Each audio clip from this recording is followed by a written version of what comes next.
Wow, hi everybody. Good afternoon. Wow, it's so exciting to see this group here today.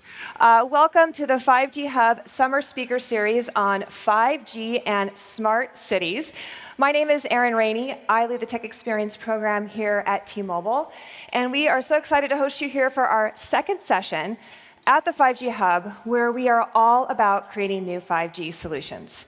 And we want to partner with you. And it's all about creating and building that ecosystem that will allow 5G to reach its true potential. So today, we are going to have some insightful conversations, discussions, knowledge sharing, all about 5G and smart cities. So let's get started and welcome our amazing panelists out on stage with me.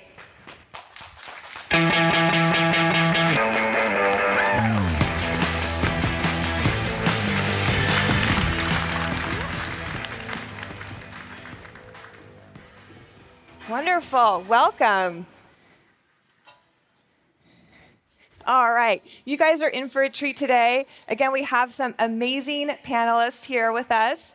And so let me do some introductions to start out.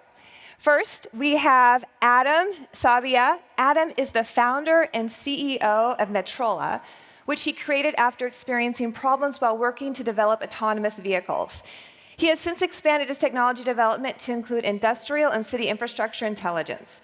Adam brings a wealth of knowledge from over a decade of experience in software and networking systems with F5 Networks, Google, PACCAR, Volkswagen Automotive Cloud to smart city space.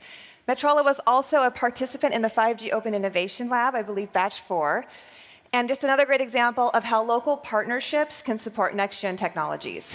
Welcome, Adam. Thank you. And as a treat, Adam actually has a demo here that you guys can check out after the panel. Adam, will you tell the folks a little bit about that? Yeah, actually, we are actively analyzing how the workspace is being used, and I can showcase that to you live after this talk. Wonderful. Thank you. Next, joining us from T-Mobile's Network Technology Organization is Mathew George, who is VP of Real-Time Services and Software Engineering.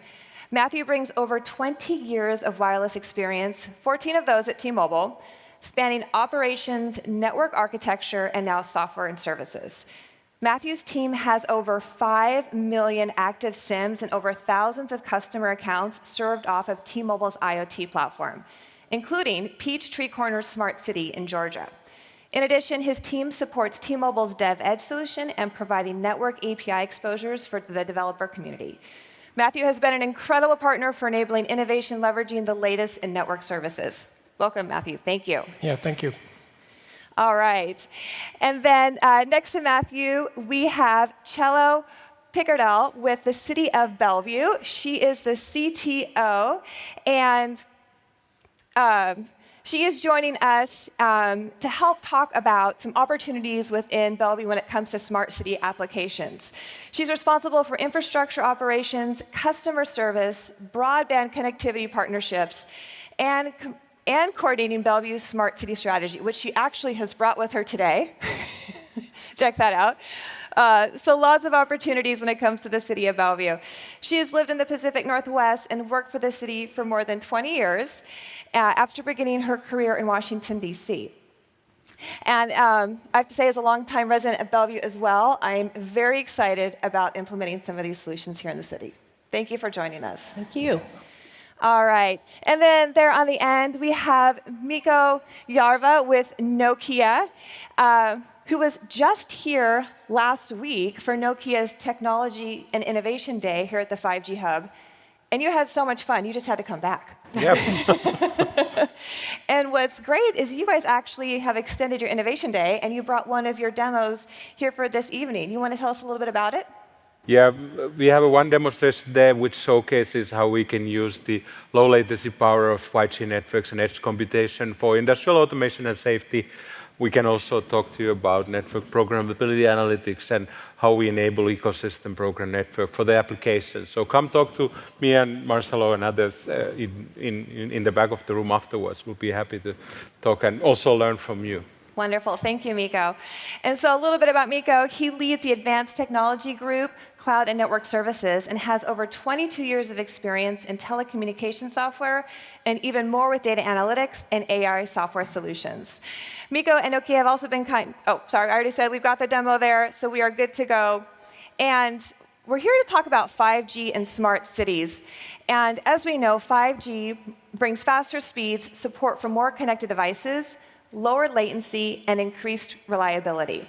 And when combined with technologies such as edge computing, IoT, artificial intelligence, and machine learning, new applications and solutions are limitless.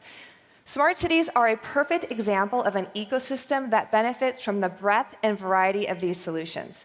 Whether it's smart parking and street lighting, transportation and waste management, bike and pedestrian safety, or improved accessibility and support for local businesses and schools, the benefits reach everyone, making our communities better. So today we're going to talk about the technology, the applications, and how we can help enable those solutions in our communities. So let's get started. So the plan is I'm going to ask our panelists a few questions, and then I'm going to turn it over to our audience, so you guys get your questions ready. Okay, so my first question, it's an easy one. What is a smart city? How would you define a smart city? Chelo, you want to start with this one? Sure. So let me talk about how we think about smart city. Many years ago, when our city council asked us to create a priority around making Bellevue a smart city, we were like, what do we do with that? And we really had to think about an approach for how we think about smart city. And within a city, we have to think about what is our community's biggest needs? And whatever we do with smart cities has to address those big community needs. And we also had to think about what are the advances in IoT and connectivity, big data, that is going to change the landscape for a lot of those needs. And so we thought about where we are going to be applying smart city kind of technologies. And so we thought about transportation, obviously. Certainly, with, as you said, 5G has a huge benefits for transportation systems. Think about connectivity, because that's how we do live our lives these days. We're all connected. We think about our major operations, whether it's water, whether it's public safety, and how those technologies going to make a difference in those. And so when we think about our smart city plan, we look at those technologies that's going to make a difference for those critical operations that the city already has to do. So in our viewpoint, smart city is the way cities should be. It is a thought process. It is a way you think about what you deliver as a service to your citizens, and how you use technology and all the resources you have to make a difference in your community. Great, wonderful. I guess from a solutions, Mathew and Mikko, it'd be interesting to hear how you define smart city. Right. I like what Chelo mentioned, of course, about smart cities, that it's a process and way of thinking or so forth. If you think about from the solution point of view, something that came into mind that smart cities, I think smart city we could consider it also as a platform for innovation. I mean, there is the utility point of the smart city that needs to provide safety and make things work or so forth, but there's so much more you can go from there if you have sensors, connectivity, computation in place, and those are made safely and securely available for innovation and building new applications. The smart city has a constant need of optimization and providing better life and services for the people, and hence then it should be provided as an innovation platform for making things better. Yeah, and I kind of harken back to some of the stuff we were talking about backstage. You know, at the end of the day, like there's all of this possibility of innovation and doing new things, but you know, we have to be aware of the fact that just pure high-speed connectivity by itself enables so much in terms of capability when it comes to like information coming from cameras, or you know, public safety officials having to have connectivity in their cars and things like that. So you know, just the simplest little bit of high-speed connectivity alone makes things so much simpler and easier and efficient for the city. But but like Mikko was saying, the ability to like sort of innovate on top of that, low power sensors, and managing power consumption while not compromising reach. All of these things make a big difference. But we can go into more detail as we go. Adam, do you want to maybe talk a little bit about smart cities from a developer and application perspective? Yeah. So, kind of touching base on connectivity, I see it as a means to interconnect disconnected systems and to gather additional information to empower citizens in the city, whether that's expanding the analytics that's collected to the public to use in real time, or third-party companies who are trying to get better logistics, such as drone delivery or autonomous vehicles, the next generation of technology in transportation. But also, just at its core, giving key decision makers the ability to make better choices about how they implement things throughout the city. That's how I kind of see it from an engineering perspective. Okay. Well, thank you. I think one thing to talk about, too, is what solutions do we have today? And then what do we anticipate tomorrow from 5G? And then kind of where do we want to get to? And what do we think is possible? Yeah, I could start. So today, obviously I'm biased to the information that I have at T-Mobile. When I look at some of our IoT partners, I think we have something like 25 cities already. And they all do things that we all read and talk about as part of a smart city initiative, right? Like there's air quality monitors, there's garbage sensors, there's obviously the high-speed connectivity. There's video cameras in a really major city of ours that streams a high amount of data back, so the Department of Transportation can make good decisions. So all of these various solutions exist in disparate forms, but what truly sort of seems missing in that ecosystem when I look at it seems to be that sort of extensibility of it. Like they're all disparate solutions offered by different companies with proprietary software, which then makes it difficult for one city to adopt something another city successfully done. And I think that's where the real opportunity is, where can we get things at scale where the lessons learned by the City of Bellevue are applicable to the City of Kirkland, or vice versa, without them having to reinvent the wheel and spend the same amount of capital, et cetera. Like the economies of scale need to materialize. And I think we as an operator in 5G and all of our partners around here can make a difference in helping move us in that direction. Chelo, do you have anything to add to that? So current applications, right? Mm-hmm. So there's so many amazing things that we're doing in Bellevue. Certainly a lot of our smart mobility efforts, and Daniel Lai is here in our traffic management. He's one of my partners in crime here.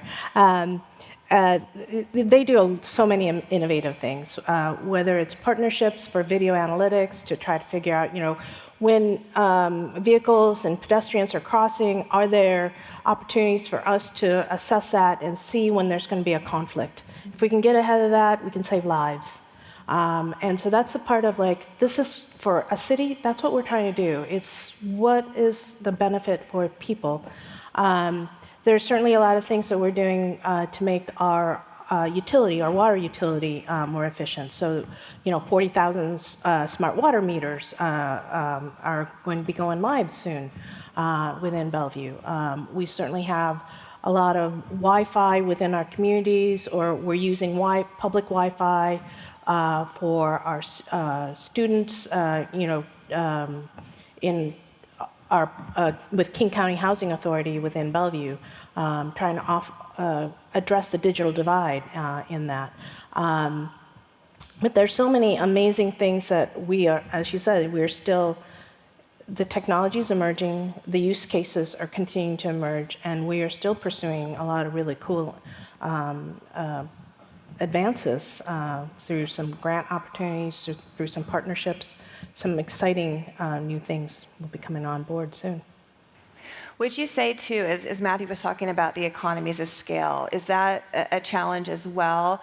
I mean, we've got the partnership and the ecosystem and the technology, but is that a challenge? It is. So, for example, one of the things that we've been piloting, because, with these smart city systems, we have to pilot to make sure, is the technology truly ready for scale at a city size. And so for curbside management, for example, we look at it and we use the video analytics to look at how is it detecting the delivery vehicles that are, delivering to buildings. How, can it distinguish whether it's a FedEx truck or it's a UPS truck? How much time are they spending on those curbs? And we have to, if we're going to go to the point of, hey, we need to charge for that real estate, because that's really expensive real estate in an urban setting, right? And so how do we do that? And if we're going to use technology to be able to do that, it has to be accurate. It has to be fair. And when we do the pilot and we say, 85% is not good enough, we've got to come back and say, either we figure out something else or we wait until the technology evolves to get us to that level of this is good for a city. And then once we get to that point where the pilot is successful, we have to be able to scale it to every building, every curbside, throughout the city, not just in the one block that we piloted it. And so that's always a challenge is we can have a small success, but we got to think about how to apply that on a larger landscape. Yeah, maybe one thing I want to add there is, and talking to you, this realization that we as an operator or in the mobile community, we're so biased towards spectrum and our use of it and how we use it and the returns we get on it, that sometimes we fail to appreciate the challenges of a city, for example. Like a water meter needs to stay in the ground for 20 years. So the technology used today, when you install that water meter, needs to be alive and well 20 years from now. And that, when you look at technology life cycles, especially in the mobile space, in 20 years, we've gone from 2G, 3G, 4G, and now we're talking 5G. So yeah. It's, so these are disparate ideas that just need to converge a little bit, and some decisions need to be made that are, appreciative of a city's constraints, for example. Adam, you've been working on POCs in kind of implementation. Are you seeing some of the similar approaches and challenges? Yeah. So when we went to really look at our pilots and opportunities, we said, what can be used to, what sensors and systems can be used today to get greater value at the cities, like traffic cameras, roadside sensors, et cetera. But more importantly, it has to be plug and play. It can't be difficult to implement, and it has to be cost effective, because budget constraints and replaceability, upgradability, et cetera, in general, maintenance. So when we went to look at how we could do work with the cities that we're talking to right now, that was like a key part, and we went to go validate that too. And it's just easier to use what's there, make it better, because the long-term effects of keeping a current generation technology there for 20 years is problematic for cities. So all that effort needs to be managed in order for the city to keep it there for a long time. Yeah. Mikko, I'd be curious, with Nokia being such a global provider when it comes to solutions, do you have any perspective or advice or, I guess, learnings that you can share when it comes to some of these implementation challenges that you've heard? Yeah, definitely. First of all, let me take a little bit back, what has Nokia been doing, and then what do we want to do more actually in the future. So what I hope we all associate Nokia, by the way, with 5G technology. I hope that's the first thing that comes into mind. We are pretty good actually. We're getting the best together with T-Mobile to deliver 5G network technology, infrastructure, and service as well. But if you think about how the 5G technology, infrastructure, and service has been actually, it's been pretty much vanilla in a way. It's the best. It provides a great, especially downlink speed, but then the applications and the use cases, as though on that they are delivered over the top, means they are not essentially holistically integrated with the network and the capabilities. Now, if you think about the future use cases that we want to enable in the context of smart cities, in the context of sensor fusion from multiple high uplink cameras, and then doing that processing on the edge, that requires that we cannot do it anymore with the vanilla network. The network that we optimize for operating the high downlink bandwidth, and the current kind of an application and probe band is not necessarily the network that serves the future applications and innovation and so on. So where we in the Nokia, of course with our partners and industry want to move is to on-demand contextual network specialization, and that's what we think that the next generation applications require. They create for themselves a network and the connectivity on demand and program it for the contextual uses needed. So we are really excited about that. We are really excited making that very simple so that anybody in the developer ecosystem can take the network that they need, program to their applications on demand. That's what we're looking into. And then really the use cases and the innovation come from the ecosystem and the users and the application developers. We want to enable them the simplest way possible. So that's how we are looking into future now. Okay, excellent. Is there a global or national city that's a role model, a smart city? Maybe that, Chelo, you referenced as you guys created your plan. We did. We looked around. We looked at what New York City was doing. We looked at what Boston, what Barcelona. And there's so many examples when we started developing our plan. And once we did that kind of like global research, then we had to come back and go, wait a minute, we're not them, we're Bellevue. We have to look inward. We have to look at what's important for our community. And that's where we really look at, we use the research to go, what's possible? But then we also had to now turn and focus on what's the biggest need within our city and really kind of design a plan that will address that over time. And it's, that's the, you know, I don't know if there's one that we're like, oh, we're trying to be that, because really, there's no one city that's the same as another, so. No, definitely has to be customized. And again, to your earlier point, what's most important to this community and what are the greatest needs here, right? Okay, one more question, and then I'm going to turn it over to the audience, so you guys get your questions ready. This is maybe back to Mathew and Mikko about, let's talk more about the technology readiness when it comes to the 5G network, when it comes to the device ecosystem. Can you share a little bit about where we are today and how ready we are to support some of these smart city solutions? You know, I think before I share the good news, I think I want to do a little self-reflection on our narrowband IoT launch, right? One of the big challenges we faced that we weren't aware of when we launched it was how ready the ecosystem was for this technology. You know, so we built a network, but you know, we didn't get the level of uptake that we expected. And part of the reason was a lot of these module manufacturers had a hard time investing time and energy to get the right protocol stacks on these devices.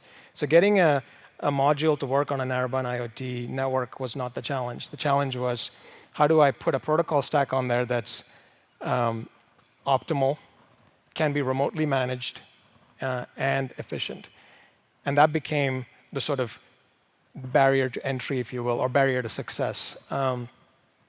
So with that sort of learning in mind, you know, I think that's something that we really have to like tackle head on when it comes to 5G and smart cities. We've got to be able to provide customers like the City of Bellevue SDKs and clients that can be easily loaded on any module, you know, that they bring, you know, to meet their use case. But you know, now talking about the good news story, some of the things that we've got kicked off here, 5G Hub being one of them, the DevEdge initiative that we have. You know, the idea there is, what are the APIs we can expose from a network perspective? What are the SDKs we can provide, and the sandboxes that we can provide for people to come and innovate and build together, because we're at this bleeding edge together, and then you know, we've got to work collectively to bring about success.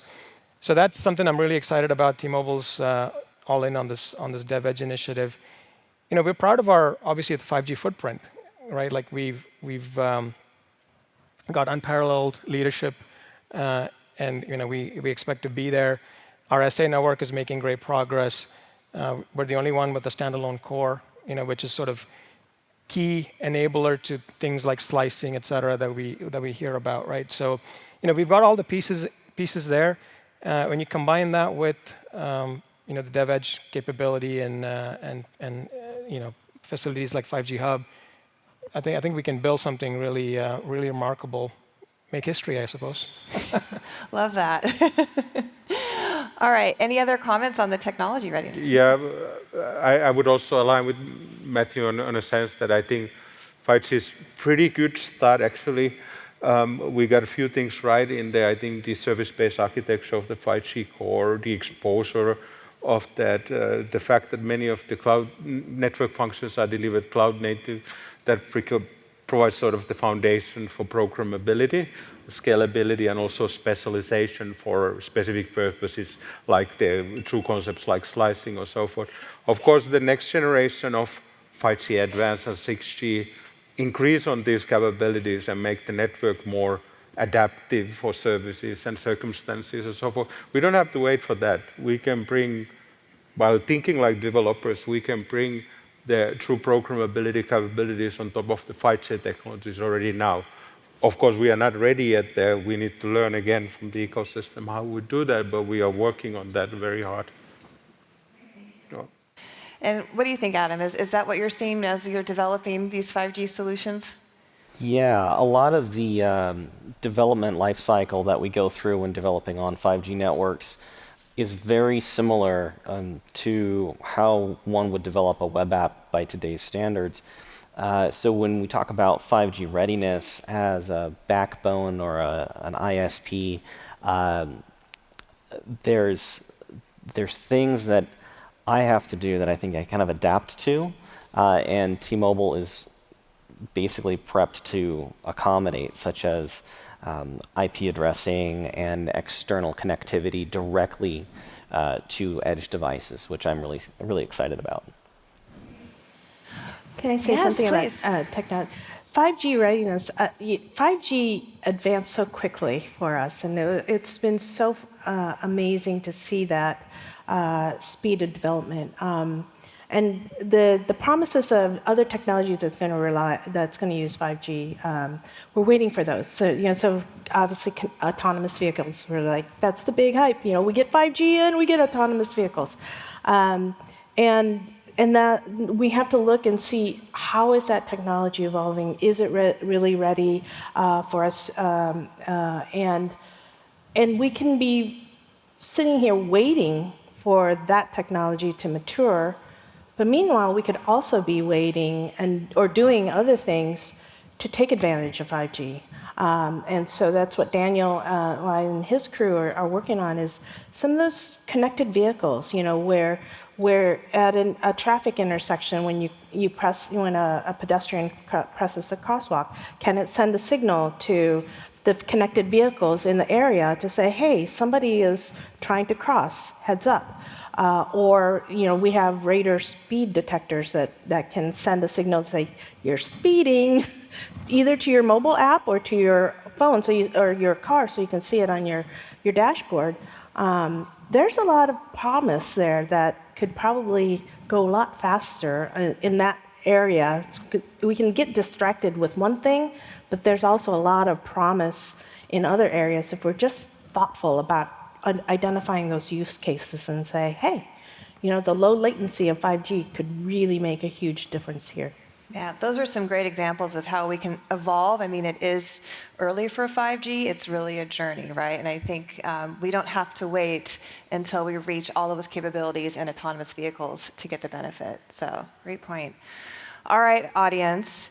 It's now your opportunity to ask some questions. We have some mics right there, if you don't mind. Yes, please, if you could just walk up to that mic. There should be a magenta T there on the floor, of course, if you can just stand on that so we can hear you and speak into the mic, please. Yes, curious about your insights and experience and the business models. How do you think, clearly every project is different, but is there a theme around how some of these smart city projects get funded? Thanks. Yeah, if I may, actually, I'll add a segue question to Chetan, which is very related. So first of all, outstanding panel. It's really encouraging for me. My name is Dev.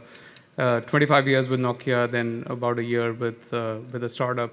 And when I looked at this 5G for Smart Cities panel, the first thing I thought about is that back in 2016, that's when we were having those discussions, right? So I remember the day when T-Mobile was actually calling and was like, hey, smart cities is happening. What do we need to do, right? And what is it that they're looking for? So so first of all, very encouraging to see that things have progressed. And Mathew, to your point, there's 20 cities that are already active. Just segueing off of what Chetan was saying, two real questions, and these are the questions I struggled with back in the day, and hopefully there are better answers now. Who pays for it? And how do you scale? And how do you scale, especially in the context of what you were saying, Chelo, which is no two cities are alike. So thank you. I'll start for who pays for it. So for us, we didn't go in and say, hey, council, you asked for a smart city, here's the price tag. Because if we really think about it, this is how cities should operate, right? They should be smart. So oftentimes within our budget process, we already have mechanisms, whether it's through capital investments that we're gonna be doing, whether it's we're just gonna reprioritize how we do our operating budgets. There are opportunities to pursue grant opportunities. Like I know City of Bellevue and T-Mobile are pursuing a lot of the bipartisan infrastructure legislation grants because, hey, that could jumpstart a lot of our efforts and move us forward. And so we just have to be thoughtful about what's the highest priority. Where do we look at our resources. And then when we have a gap, we have a thoughtful conversation about that. Are there things that we bring in, whether we pursue partnerships, we pursue grant opportunities, or we ask for additional money in order to do this? But it is, we didn't think that it was a good idea to just go in and say, this is the cost you need to pay for this now. Thank you. Anything else to add? Yeah, I was going to touch on the business model aspect from a startup's perspective. A lot of cities, while they are different, share a lot of the same problems. And there's a handful of companies out there today that do like data brokerages between different cities so that that information can be shared freely to the public. And these overlaps allow for companies like mine to really understand on a global scale and a holistic scale what problems are addressable universally and consistently. So from a networking side and a technology side, as a business owner and a startup founder, I can look at what can I make that is plug and play, addresses a problem, and is a cost-effective solution for a city. So that when I talk to cities like the City of Bellevue, I know exactly what problem and how to solve it at scale. Otherwise, if we didn't have that clarity, we wouldn't have a business model to do such a thing. Thanks, Adam. Oh, another question? Yes. Hi, this is Manali, and my question is, it's great what you all are doing in making a city smarter. But my question is, did you ever come up with a monetizing process, how a city can actually earn its money by its own with your use cases and technologies? So in certain areas, like for example, when we start looking at curbside management, much like some cities have parking spaces, and you have people and you collect parking revenue from that. In curbside, you could do the same thing, but we just don't have meters at the curbs that charge by the minute. So how do you use technology to be able to do that? And so you look at those cases where you can monetize and maybe charge for a fee for that service. There are, but I think for us, we also look at, are there what are the priorities? We look very closely at and pay really careful attention to ensuring that when we propose a smart city project, it isn't about the technology. It's about what's the life that's being impacted by this. Are we making someone's life safer? Is it more convenient? Is it making the city greener in some way? And so when we look at that, that's a true story. The technology is an enabler. That's a true story, and when we can say that, then it's when we go into budget priorities, it's easier to have that discussion. Instead of going, well, I want this IoT thing, and I want this 5G connectivity thing, and I want this. You lose the benefit, and in cities, it's really focusing on what's the true level of service and impact to our community. And maybe another dimension of that is lowering the cost to serve, right? Like so. That's a cost. Yeah. So a dollar saved is a dollar earned. So maybe we do more with less because technology enables that for smart cities. Yeah. Do you see an opportunity back to kind of the monetization from more of an enterprise business perspective? I think priorities for you is safety, better community, improving life, and sustainability. But for, say, small businesses, larger businesses, do you see opportunity where some of that funding, that partnership could be because they see that return? In some respects, I see how businesses look at Bellevue and they want to be in Bellevue, they want to invest in Bellevue because Bellevue is a good deal.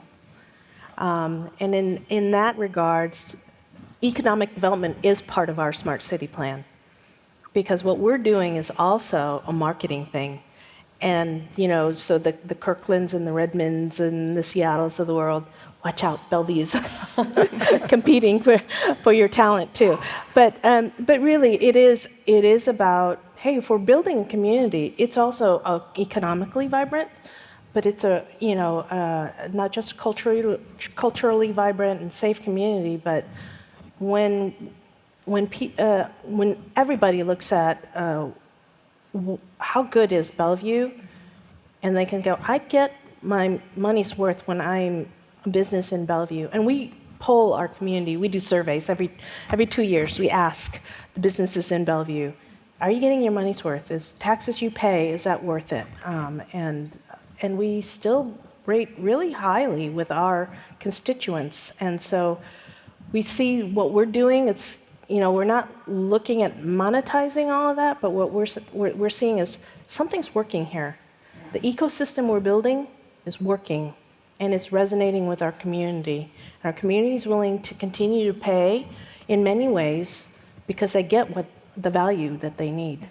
Okay, thanks for sharing. So it's more about retaining and attracting some of those companies here in Bellevue. And of course, there's probably another aspect into it. I mean, things like when thinking about monetization, obviously first thing come into mind data sets, and okay, then that gets into privacy and all that kind of problematics. But interesting data is also those which are related to sustainability. And I'm curious if you have an open data policy for some sustainability and environmental data sets, which would then enable innovation actually of new and environmental and sustainability solutions on the whole. We'd like to make as much of our data as transparent as possible. Our website has so many maps, so many data sets available. Yeah. All right, looks like we've got a couple more questions over here, please. Good afternoon. My name's Ray, and my next question actually is related to aggregation of data and security. If I think back to, let's say, like 50 years, information was very fragmented, and there was a high cost to getting disparate information, right? So it made it fairly easy to be anonymous. As we march forward in time, more and more data is being generated. There's digital signatures as I move around, and all that information is being aggregated. So from a security perspective, I'd love to hear what you guys' perspective are and how you think about that. That's a great question. It's a couple of ways from my perspective, a couple of ways to think about it. One is, as an operator, what information am I storing, right? A lot of this information today that you refer to, if it's generated by an app, I'm just passing that through to the application provider to store on their infrastructure. So then that responsibility is theirs, and maybe the extent of T-Mobile's responsibility or an operator's responsibility just relies on the safe transfer of that data. But then it doesn't stop there, though, right? But we do know, and there's data that sits on the network around how often did you use the service, where were you when you used the service, in all of those things. So, those are all really important and relevant, and for not so great original reasons. But T-Mobile's made a strong commitment to security. We've committed to spend $150 million over the next 3 years purely on security, and that includes data security. So it's a very high priority for us. But then the other piece that I think we also got to make security easy, right? So when you think about devices that are connected to a cellular network, one of the things that we have on there is a SIM card, which inherently guarantees or authenticates and provides security, which we can extend to the application layer. So for example, we could do key exchanges with information stored on a SIM card that allows you or the device to talk securely to an application sitting on a hyperscaler cloud, for example. It makes it easy for the app developer to sort of just take on that capability versus trying to think about it and build something on their own.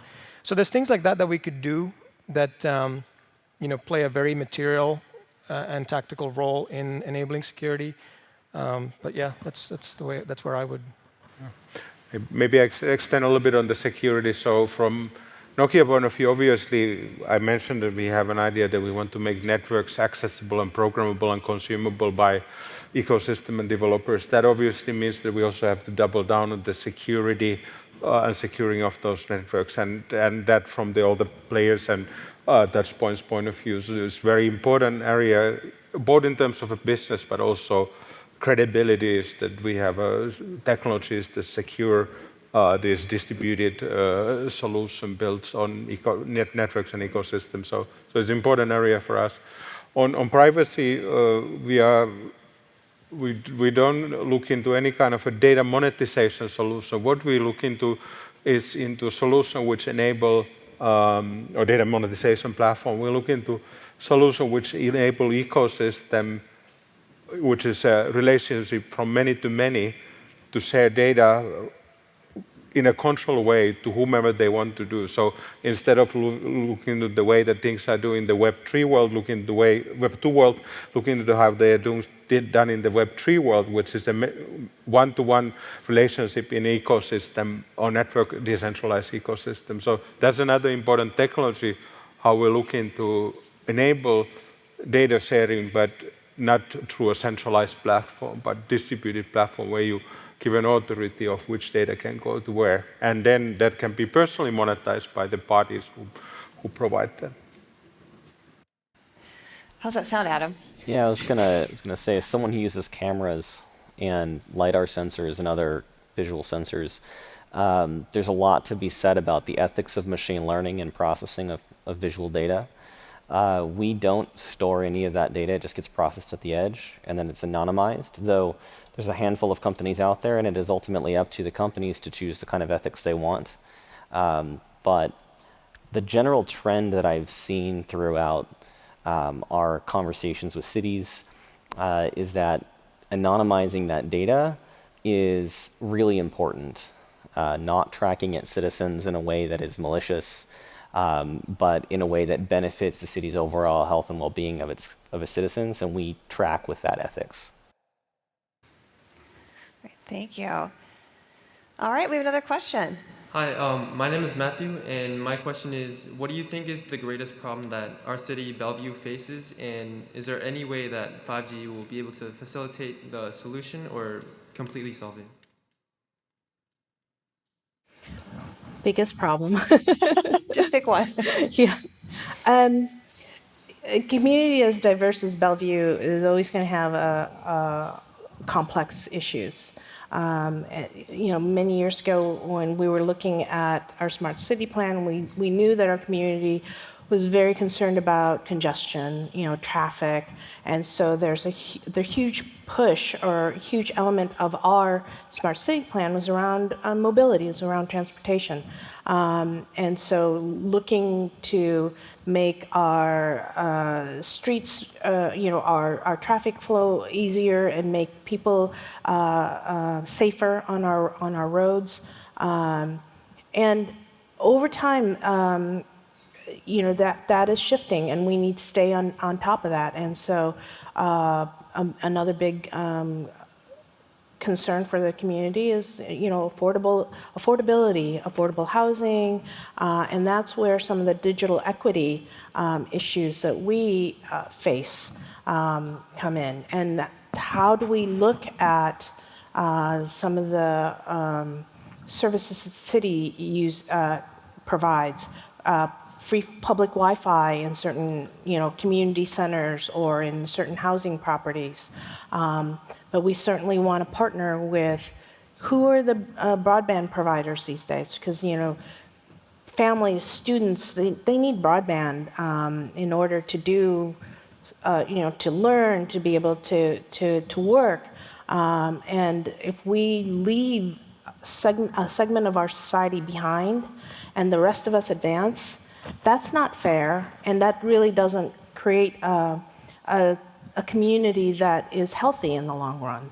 So how do we think about that? And it isn't just, Bellevue providing this all the time. How do we, as partners within our community, help address that digital equity? And so we think about those issues a lot, and we certainly see that with how do we do that. If we're trying to address homelessness, how do we provide some of this, services to our homeless population? And there's opportunities there, working with nonprofits or working with those shelters. Can we provide connectivity services for them? And so if you think about just how you address those, there's always going to be a technology element. There's always going to be a connectivity element, likely, in all those solutions that we need to find for the problems within our community. Yeah, I can't hear digital divide without throwing a plug out there for Project 10 Million that T-Mobile's committed to, right? It's something we're proud of, and the hope is exactly that we bridge that homework gap or the digital divide for 10 million students around the country, some of which I hope are in Bellevue. Great. All right, thanks, Mathew. So we've got just over 10 minutes left, so I know you guys have some more questions. So, there we've got, go for it. Just a comment and also another question. So first of all, Chelo, I think great comment about, the local interdependency from an ecosystem point of view. Mm-hmm. What I heard you say is it needs to be a symbiotic relationship between the private sector and the city. And the other takeaway, I think, for me is from a business case point of view, maybe the business case is not project specific. You got to, elevate the level to a level where you say, hey, this is a local community effort. You got to be as part of this community for a long term, and this is how collectively you contribute and also kind of make money. So that was kind of, I think that really resonated. The other one is more a question, and I'm just thinking about, while I think there are some good ideas in terms of monetization, but my experience has been they're kind of still limited. I mean, there is the data monetization part. It has its own challenges, privacy related, et cetera. And then there are things like parking, et cetera, which are monetizable. But my question is more around, do you think we are doing enough as a country? And when we compare to, for instance, federally mandated smart city programs, like in China, back in the day they had like 100 cities program, which was like a federal stimulus. I mean, here we had, like the Department of Transportation, grants, et cetera, and some other funding mechanisms. Should we be doing more, right? I mean, like as a country, and how do we kind of elevate to bring it to that level? And then are there other ways to kind of crack this, right, to be able to drive scaling? in addition to that. So just curious in terms of your thoughts. And by the way, Erin, great job with the 5G hub. I was here back, for the opening. You guys are doing an outstanding job in terms of bringing the local ecosystem together. So fantastic. Thank you. Thank you. Can we be doing more? Absolutely, we could. There are grant opportunities that we pay attention to so that we can pursue them. And there's some exciting ones, not just U.S. Department of Transportation, but Department of Commerce and a whole bunch of others that are coming through. And there's teams actually that are looking at those. And so that's where the federal government is incentivizing cities to do this type of stuff. And I think that's great. We also have to pay attention, though, to our community. Because if we increase programs and we increase expenditures, if we don't have when we don't have a way to pay for them, it comes down to somebody's taxes are going to get raised, somebody's fees or permits, and that is a community discussion. What is their tolerance for paying more for this? And Bellevue has a strong value around stewardship, fiscal stewardship, technology stewardship, and I think we've been very fortunate in that we've been very thoughtful about where we invest our money over the long term. That has actually enabled a lot of the amazing things that we've been doing. And so if you plan and you prioritize carefully, you can do a lot of really cool things. That really is the most important things for your organization or your community. This is a bit of a philosophical point of view. I do feel that we, as a technology community, have a role to play in actually educating the public about what technology can actually do for them. And I think there's a big trust gap and obviously a knowledge gap in terms of, like our ability to actually reassure the public that the data collected is secure, the privacy is not compromised, and it's actually used for the greater good. That's point number one. But then point two is even just making them realize all of the things that can happen, because technology doesn't need to be thought of as, it's going to cost somebody a job. I've heard people talk about don't go through the self-service checkout line in the grocery store because it's going to cost a clerk a job. But it's really not. It doesn't have to be that way. Maybe it allows the clerk to spend more time helping a customer find something in the right aisle or recommend one product over another. So I think the way we talk about technology, the way we evangelize it, and the way we build trust actually could play a bigger role in adoption of some of this, rather than make it a government mandate or what have you. Just a quick comment there, Matthew. I think the point that was being made earlier, it's like 5G is an enabler. It's like a white canvas. There are things that you can do, right, as part of the overall, 5G ecosystem. There are things that maybe you let the community, kind of work off of, right? It's like, community engagement, maybe citizen engagement. For me, an eye-opener was in one of the previous conferences, they were talking about the metaverse for education. And the eye-opener was really that, they were like, teachers with like 30 years of experience in teaching, and they're like, hey, all we did was we provided the toolkits to students, and they actually figured it out. So I'm just wondering, if there are alternative models, rather than looking at, hey, from a private sector perspective, because there's always going to be this challenge of city has longer-term expectations for 20 years.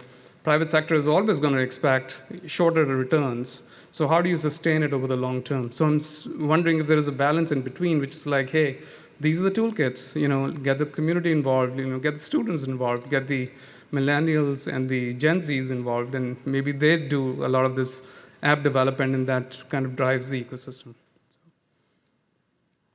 Yeah, I think that's the whole idea of elevating the consumability and programmability of the network so that it can open new unknown type of innovation from surprising sources. Yeah. And I think you read off the goal of 5G Hub. I think that's what we're trying to do here, right? Whether it's local communities, students, enterprises, allowing them to innovate on the enablers that we have here. So I think we need to do more of this. Yeah. All right, Henry, you've been waiting patiently. Oh. You've got a question. Yeah, I have a question about, so cities are usually governed with laws and legislation, and historically they tend to take more time to be updated. Meanwhile, technology, and 5G as an example, is rapidly updating and growing. Do you ever see cases or opportunities where technology can influence legislation? And does smart cities play an enhancement to that or stimulate that? Oh, interesting. So legislation has so I talked about, the city's infrastructure has a lifespan, and legislative lifespan can get way longer. The evolution. If we allow legislation to, or if we're waiting for legislation to guide our innovation, I think we could be waiting a long time for some of the innovative solutions that we benefit from today. It's just kind of a given in a way that technology evolution is always going to outpace some of the legislation, the laws, and we have to be thoughtful about what we do with our technologies. And so we think about, okay, we're going to be collecting a lot of data on people. What's the right thing to do with that information? We have to secure it. We certainly don't want to be irresponsible with that information, because that's very sensitive information on people. We also have to think about, for government, the data that we have on people and what people's reaction to what government has on them is different than what people's reaction to private sector. The private sector has a lot of information on people too, but for some reason, that there's a shift in that, there's the big brother thing that, government's watching me. If they sense that way, they have too much information about me. Versus in the private sector, it might be, sure, here's my info, give me that app. And so there's a different kind of a mindset there. But I do think that what you were talking about, like, government has a different function, private sector has a different function. There's an in-between that we can absolutely collaborate on. If we look at government as the solution for every problem, I don't know if we can do that all the time. And I don't know if we can do that at the pace that we might need some of those solutions. And I think, how do we let the innovation happen within our community? We all benefit from it. There's amazing information out there that I'm like, oh my gosh, that's available now. Look at me, I can check, air quality anywhere in the country, and so that's really cool. Thank you. Oh, another question. Hi, I'm Rob. I just wanted to give props to T-Mobile for your project 10 million. I'm on the board of a nonprofit, and so when we dove into COVID and all the kids had to go home, this is kind of about the equity and digital divide in education. We found out a lot of kids didn't have laptops and couldn't go to school online. And then the next thing we found out was, they don't have connectivity at home. So the Project 10 Million thing was pretty awesome. So thanks for that. And I guess it is a question how far, the children of Bellevue as constituents, I wonder how far you go. I know you said the government shouldn't answer every problem. I totally get that.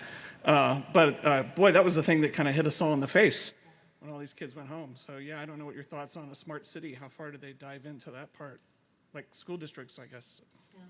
It's interesting because, many years ago, Bellevue School District had handed out laptops to all their students. And they hit that roadblock immediately, because now they realize not every student that they handed a laptop has connectivity at home. So how are they going to do their homework? And they actually approached us and said, hey, we have this real problem. we have these students who don't have, kind of internet connection at home, but we expect them to do their homework and submit their homework online. Now what? What the school district was doing was loading those laptops up with all the online curriculum and materials and all that so the students could do that. And then when they came in, then they would submit when they got back on the school's network. And that they're like, okay, how do we approach this? And so when we started looking at where can we make a difference? The school district already had a program where they were working with internet providers to say, hey, can you get the internet essentials out can we get families signed up? How do we do that? Connecting to T-Mobile's program. But then they have other things where, and so that's where we said, you know what, Bellevue can probably do something, and if we partner with King County Housing Authority that has low-income housing in Bellevue, we knew that they had a renovation program scheduled, actually, and when we could go in while they're renovating a whole property, and we could put in Bellevue Wi-Fi, that's an example of a connectivity safety net that we could put in. It is patchwork. It is where we see the gaps we can fill in. We also do things like, hey, we put Bellevue Wi-Fi, Bellevue Connect in all our parks. And it's amazing, in Bellevue Botanical Garden, we put in there because we have garden delights during the holiday season, and people come in and they want to take photos and share. And we thought, wouldn't it be cool if we had Wi-Fi? And you know what that Wi-Fi was used for? Sabre Schneider is my boss and CIO of City of Bellevue. She just walked in over here. She actually had gone into the park one day, and some kids, like teenage kids, were like, Wi-Fi in here rocks. And what are they doing? They're at the picnic table doing their homework. So where you provide Wi-Fi, it can often be that it's an amenity service for us, but it can be a valuable service for some of our community. It's amazing. We didn't even think about that. We thought we were doing it for one thing, and the community used it for something even cooler. Thanks for sharing. I love that story. It just shows that the impact is, I think, even greater than we can imagine, and kind of what we can implement from a solution. So thanks for sharing. Okay, so I think, we've got, one more question, please. Erin, it's Luke Lucas from National Network. So I represent smart cities for the National Network of T-Mobile. And just for a reference today for the panel and the guests, we have a 12-point checklist for smart cities on our website, tmobilebyOC.com, which stands for Build Your Own Coverage. So I'm also here on behalf of our local market engineering team that would like to encourage Bellevue and other cities to meet with the carriers, obviously T-Mobile first, or quickly, on a consistent basis, because we believe that perfected coverage is the basis for smart city. And without perfected coverage, you might have to lean on Wi-Fi, or you might be out of every network without connectivity. So on behalf of the market team, I want to leave my card with you today so that the market team can meet with you. Perfect Bellevue's coverage starting tomorrow. Wonderful. Thanks, Luke. All right. Okay, so I am going to wrap with one final question here, which I like to end with. We've got an incredible audience. We've got different backgrounds, but everybody's here because they're excited about smart cities, 5G. My ask to you is, what call to action do you want to give this group? What can they do and leave with this evening to go help enable this, move this forward, and to make all of the great solutions possible that we've been talking about? Adam, you want to start? Yeah, I'm actually going to pull from a point that was asked as a question earlier. One of the ways that I think the audience can really do make use of the information they've heard today and really be called to action is to embody like the citizen scientist kind of mindset. There's a bunch of information online about how cities function, and there's a lot of aggregated data that's available today to kind of, I don't know, inspire you to build something and to build your own smart application for the city. That's how Metrolla started, and it only takes a little bit for it to steamroll into something really cool. And I don't know, I'm very much for self-empowerment. So. Yeah, I'm going to double down on something I just said earlier, right? Like, just go out there and be an evangelist. Be an evangelist for technology. Be an evangelist who can, like sort of make the public aware of what technology can do for them, and then, help move that distrust that they might have about technology and how we view security and things like that. Be an advocate, be an evangelist. I think that would be my call to action. My call to action for you all would be, think about digital equity. You all are doing amazing innovation. Think about what that means for everybody, for the most vulnerable in our community, for those who really need, and let's not leave anybody behind. Right. I build on Mathew and Celo. Be this loud and demanding consumers and users of technologies and so on. We want to hear when the technology goes right. We want to hear when the technology goes wrong. We want to hear if there's something missing that you really need. That's especially what I like to learn from you. What do you need, for example, from the network so that you can consume it and build better application experiences, better equity, and altogether new type of innovations. Wonderful, thank you. All right, and then of course I get to answer this question as well, and come innovate with us. That's what the 5G Hub is all about. Again, incredible facility here, latest technology partners, and the experts are here to help bring these solutions to life and to support you guys. So innovate with us. You can go to our website, techexperience.com. You can submit your project. We welcome all projects, developers of all kinds. Again, it's back to the partnerships and building this ecosystem. And then, of course, we're not done. We have more speaker series. So our next one is on September 6th, and it's 5G and entertainment. So you will not want to miss. That will be a lot of fun. So please check our website. You can go ahead and register for that as well. And let's give a round of applause to our panelists. Thank you so much. Excellent insights. Also to our audience. You guys had great questions. Thank you. And tonight is also about networking. So please, hang out for a little bit. The bar's open. Sheila, we still have plenty of food. And definitely go chat with Adam and Mikko on the demos that we have there in the back of the room. And again, thank you for being here tonight.